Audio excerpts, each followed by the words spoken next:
بسم الله الرحمن الرحيم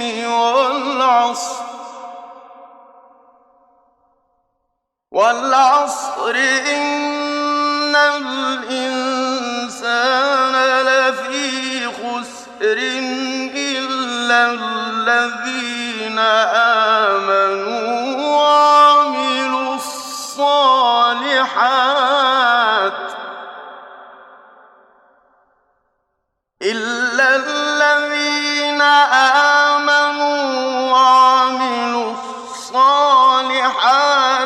وتواصوا بالحق وتواصوا بالصبر. بسم الله الرحمن الرحيم. إن الحمد لله نحمده ونستعينه ونستهديه ونستغفره ونعوذ بالله من شرور أنفسنا ومن سيئات أعمالنا، من يهده الله فلا مضل له ومن يضلل فلا هادي له، وأشهد أن لا إله إلا الله وحده لا شريك له، وأشهد أن محمدا عبده ورسوله صلى الله عليه وعلى آله وأصحابه وسلم تسليما كثيرا. أما بعد.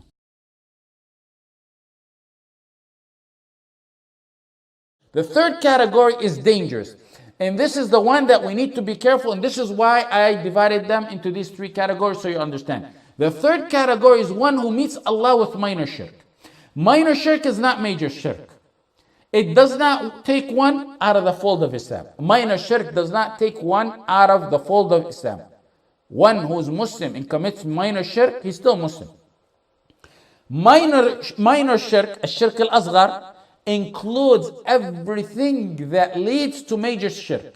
Anything that's an avenue to major shirk is considered shirk asghar. Anything described in the Quran or in the Sunnah as being shirk but does not reach the level of big shirk, we consider that minor shirk.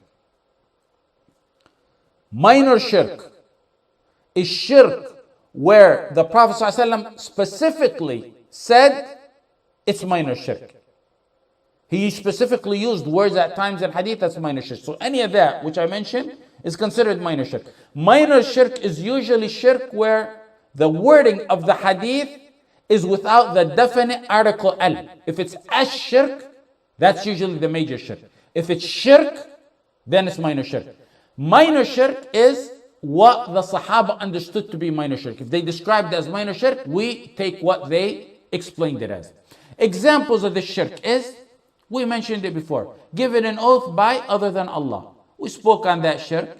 We said also statements like MashaAllah wa shi', whatever Allah wills and you will. Those are considered statements of minor shirk. Lawla Allah wa ant, if it had not been for Allah and you. If it had not been for Allah and you. Tawakkaltu ala Allah wa alayk, I put my reliance on Allah and you. These are forms of minor shirk. If one says, I put my reliance on Allah and you, specifies a human being, that's minor shirk. If someone says, I depend on so-and-so, on Allah and you for rain, that's major shirk. But if it's not matters that pertain to major shirk, then they still are minor shirk. Now this is dangerous. This is a dangerous matter. It's a dangerous matter. And what's dangerous also about this is, let me give you a more example, is people who put up posters, decorations, portraits, frames, Allah and Muhammad side by side. That's a form of minor shirk. The contemporary ulama have spoken on the permissibility of hanging Quran or Allah or Muhammad sallallahu alaihi wasallam in statements like that on the wall. Some said it's haram, it's prohibited because it's disrespectful or that it may be getting neglected, or some of them even I read that it may fall. Some said it's mubah, permissible, some said it's even good. That matter really, that fiqh issue of whether you can hang them up or not, has leverage to which opinion you choose. Because the proof for those who prohibit it is not really that strong. I don't think it's that strong. And just as they can tell you, there's ulama say, oh, you're going to sign them floating. Oh, the sheikh and so said that. I'll bring you equivalent shuyukh to that sheikh, they say, who said it's permissible and it's okay. So if someone puts it up as a reminder, then it's good, insha'Allah ta'ala. But why I mentioned that? For our purposes here.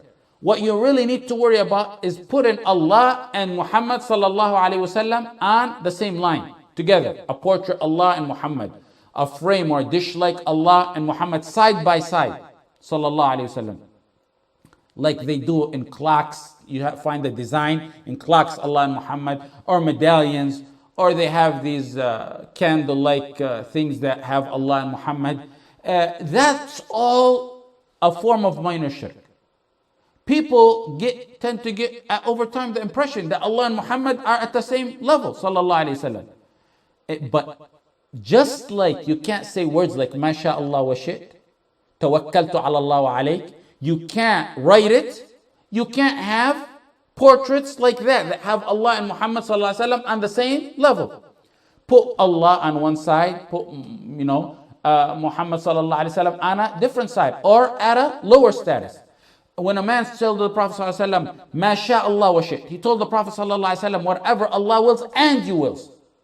The Prophet ﷺ said, أَجَعَلْتَنِي لِلَّهِ نِدَّةً قُلْ مَا شَاءَ اللَّهُ وَحْدًا. The Prophet ﷺ said, you make me a partner to or equivalent to Allah subhanahu wa ta'ala, say what Allah ever wills alone. In another hadith, the Prophet ﷺ said, لا تقولوا ما شاء الله وشئت ولكن قولوا ما شاء الله ثم شاء فلان. Don't say whatever Allah wills and whatever you will. Don't say whatever Allah wills and you wills. Wow. Wow over here is musawa. Musawa means equivalent. Wow here means and, it means equal. It makes them equivalent. You use thumma. Thumma means tartib, not musawa. Thumma means tartib, to put in order. And then. Thumma means and then. Whatever Allah wills and then what you will, if it's under His control. Al-Bukhari has a chapter called Bab la yaqul ma sha Allah, Bab la yuqal ma sha Allah wa shayt. And you remember what we said about the chapters that Bukhari has, or how he named him. 2 classes ago, I explained how important the chapters of Bukhari and how he chooses the names. So he has a section just on this issue. Other examples of minor shirk is, for example, prolonging salah for other people so they can notice. Prolonging the recitation or ibadah or beautifying the voice for others. That is included in minor shirk. All that was an introduction. Now here's why I brought it up. And here's why I mention it in relationship to our talk. Because we're sticking to our book here. Does one who commits minor shirk fall under what we call the Mashi'ah, like Muslim sinners do, like we explained in category number 2? The question is, does he fall under Mashi'ah, one who meets Allah with minor shirk? What's Mashi'ah? We again, so you won't take it step by step. I don't want you to get confused. And focus with me. Give me your undivided attention. We said those who are Muslim and their scale of sins are more, they go to Jannah. If their sins are more, they fall under Mashi'ah. Mashi'ah means they will either be punished for the duration of the sins, or Allah will forgive them, or what intercession of those who give intercession will save them, insha'Allah ta'ala. So that's Mashi'ah. So is one who falls under minor shirk, which is Muslim. We said he's Muslim. Does he fall under Mashi'ah too? By ijma', one who does minor shirk, he's Muslim. It only matters he did minor shirk, he's not kafir. It's by ijma' of the Muslim that a Muslim who enters hell for minor shirk will not be in hell forever. Okay?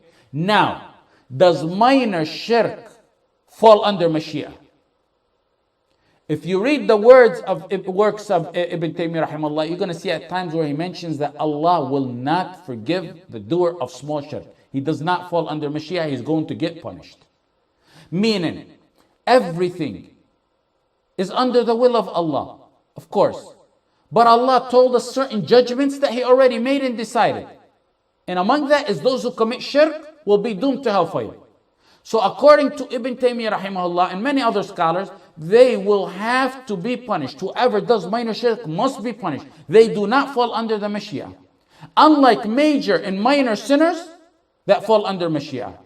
Their proof for that, their main proof for that is إِنَّ اللَّهَ لَا يَغْفِرُ أَن يُشْرَكَ بِهِ وَيَغْفِرُ مَا دُونَ ذَلِكَ لِمَنْ يَشَاءُ.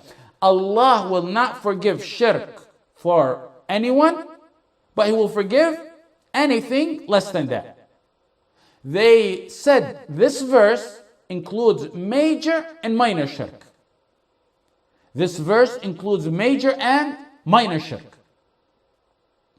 Except for minor shirk, they said, he gets punished for that minor shirk and he gets out and goes to Jahannam.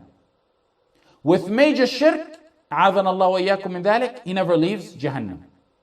And this is also the opinion of Siddiq Khan, Abdurrahman ibn Qasim, and some of the students and followers of Imam Muhammad bin Abdul Wahhab.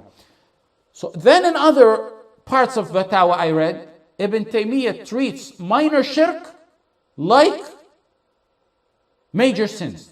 And he says it falls under Mashiach. Meaning Allah may forgive or punish.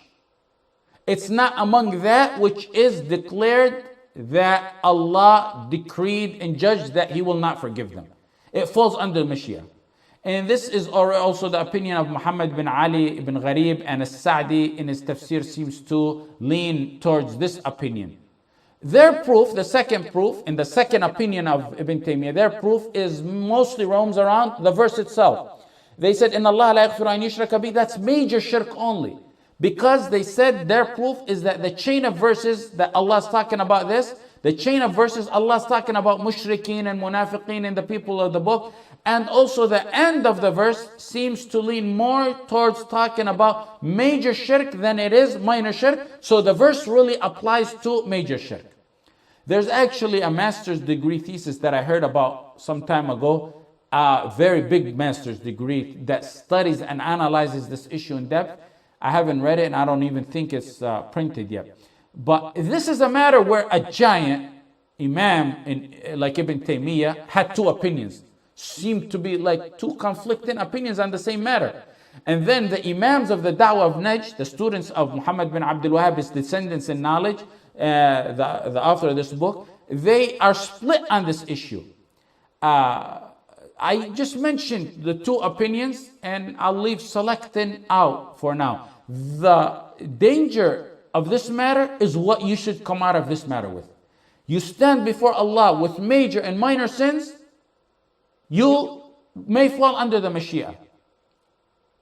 You stand before Allah and with the minor shirk, and according to one opinion, one goes to hell. Ibn Mas'ud, لأن أحلف بالله كاذبا أحب إلي من أحلف بغيره صادقا. You remember we took a few weeks ago, Ibn Mas'ud said, I'd rather give an oath lying than I would give an oath by other than Allah. I would rather give it lying than give an oath by other than Allah. Why? Because given by other than Allah is minor shirk.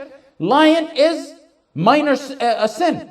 So he'd rather do the sin than minor shirk.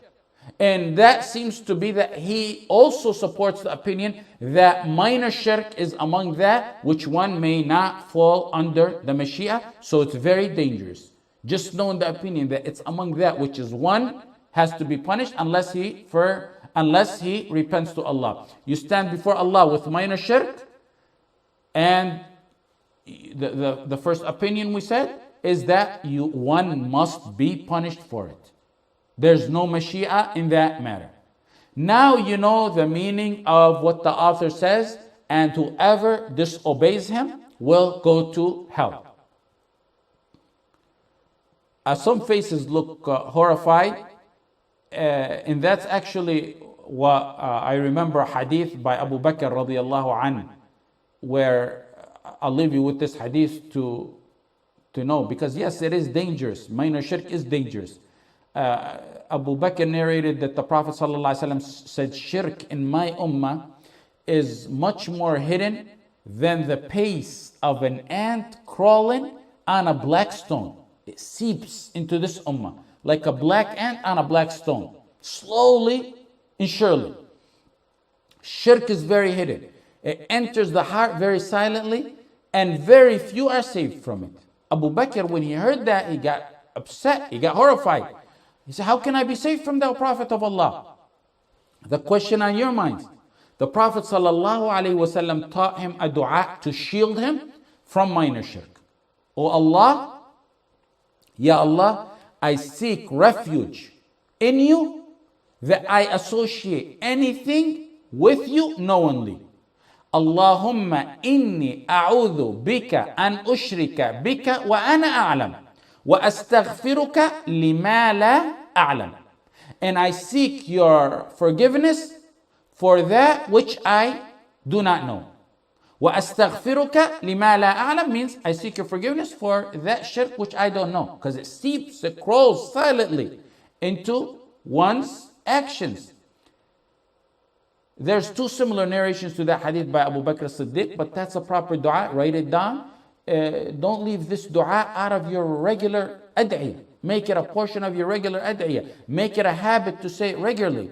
Because I said, minor sins, major sins may fall under Mashiach. Minor shirk, according to one of the opinions, may not fall under the Mashiach of Allah. That's very dangerous.